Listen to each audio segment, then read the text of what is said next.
ఒక రైతు ధాన్యం కొట్టులో తన చేతి గడియారాన్ని పోగొట్టుకున్నాడు. అదంటే రైతుకు ప్రాణం. దానికోసం గోడౌన్ మొత్తం వెతికాడు. అయినా దొరకలేదు.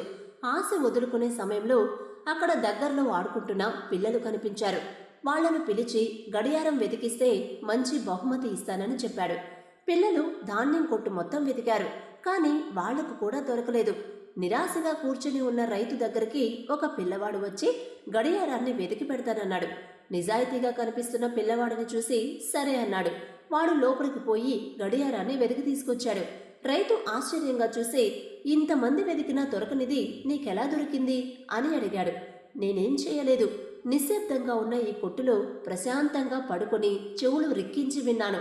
చిన్నగా టిక్ టిక్ మన వినపడ్డ వైపుకు పోతే అక్కడ కనపడింది అంతే అన్నాడు.